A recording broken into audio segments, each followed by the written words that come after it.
Hey everyone. Hey everyone, this is David. Welcome back behind the velvet rope. Let's just get right into it today because we are back with Sarah, the one and only Frasier. Hi, Oh, David Yontef. superstar. We have a superstar with us, guys. Oh, please. You're the superstar. And I just, I'm a little star too. And we love to team up. And I have the best time with you. So, okay, star.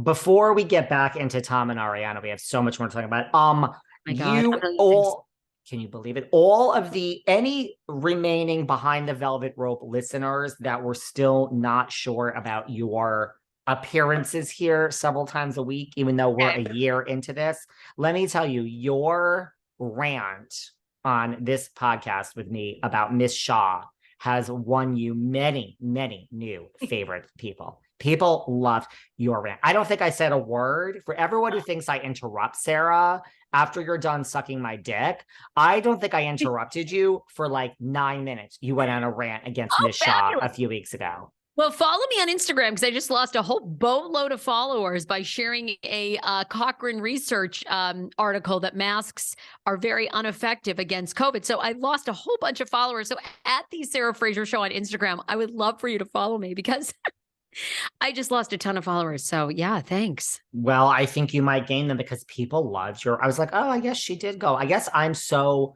angry and screaming here all the time that I guess it was nice to have you do. Feel free to do a rant anytime. Take the heat off me, girl.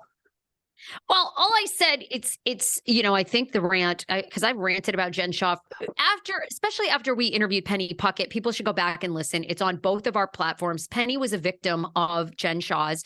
She's in her late 60s, early 70s, and she wanted to reinvent. She has an Etsy shop where she makes kind of like blankets for children or like for your car seat, to keep kids warm, especially if you live in a place where it's cold.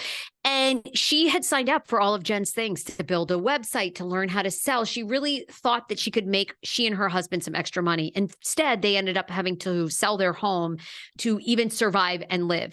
And she gave Jen Shaw, paid for these phony services, $40,000, and has only retrieved $13,000.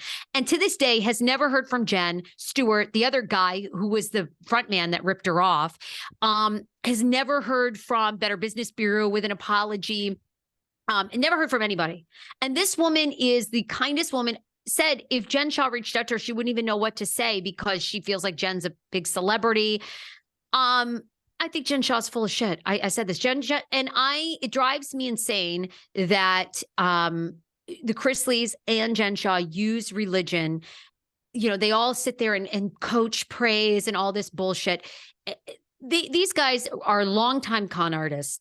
This is not hey, I was trying to steal to, feed my family. I was in a really bad way. My mother is dying of cancer. I had to get this money, so I participated in this scheme. These people are long-time scammers, and they come on here to good people like yourselves listening, and they try to use things like the Quran and the Bible and say, I'm going to go to jail. I'm going to repent. Bullshit. If you wanted that, you'd be out here. The Chrisleys to this day feel like they're falsely prosecuted. Give me a fucking break. You never filed taxes for 4 years. And what do you think, you're going to fuck with the IRS and they're not going to come with you dipshit? And they blame it on everybody. Oh, we're being wrongly prosecuted. Everybody over the age of 18 knows you do one thing every year. You file your fucking taxes. You never mess with the IRS. I'm in the hell. Don't get me started. Here you go. I was going to say. No, you got me fired up. I can't stand these people because we all fall in love with them. Tom Girardi should be in jail. I don't give a shit if he's got dementia and cancer of the foot. That asshole should be in some sort of state-regulated prison where he is fine. You can put him in a dementia ward for jail. Who's also not going to go to jail is Ron Jeremy, the porn star. Well, he ought to be in jail too, that rapist. He diddled with some girls, yeah. Yeah. Well, that motherfucker, I don't give a shit if you don't have 3 brain cells left. Lock them up, she says. Lock them up. Yeah. Don't even get me started. I'd fry them too. They ought to be, maybe not. I'm not opposed to that. I'm like, no, Some Listen, people deserve the death penalty. Sorry, I mean, I here we have, go. So anyway, I listen, I whatever. don't disagree with you. I have way more conservative views than people think I do, just because I'm like, a card carrying member of the gay community, which I am. I mean, I do. I'm like as gay as they come.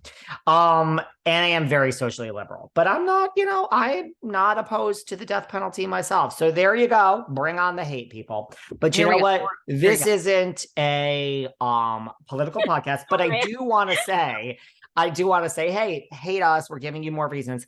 I'm just shocked that your part of your rant is not. I say 60,000 for year one, 120 for year two, guys. I always put year three in the threes.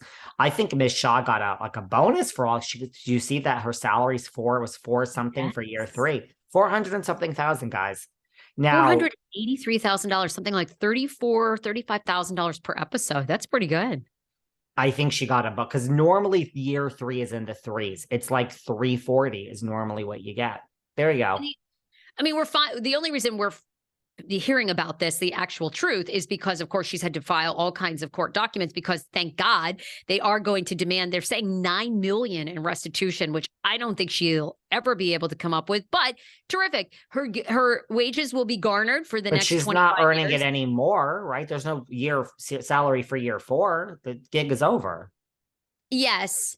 But but the restitution, this. I mean, she's going to write a book, I'm sure. She may try to get other specials. She teamed up with her lawyer and did that YouTube special.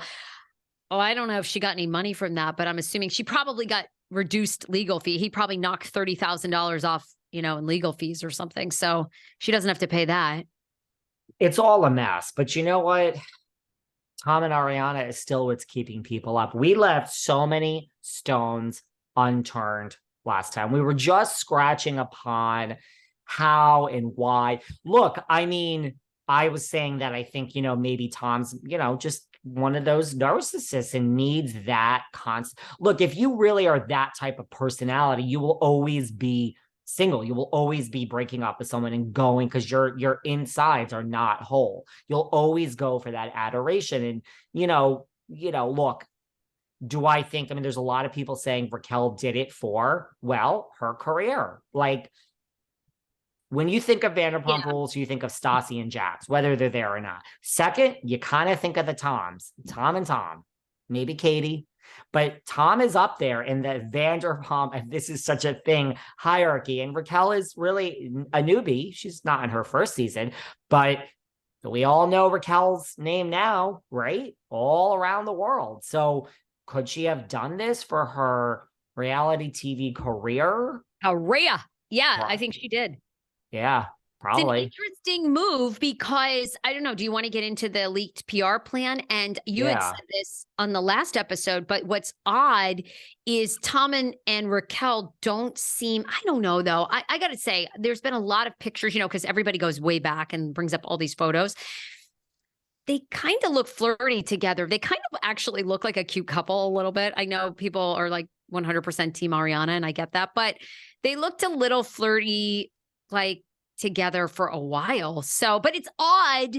They didn't seem to just be united. I think everyone's saying the PR play should have been, we're in love. Sorry, we couldn't keep our hands off each other. It started there. It started there, right? Like at one point, and look, again, you're listening.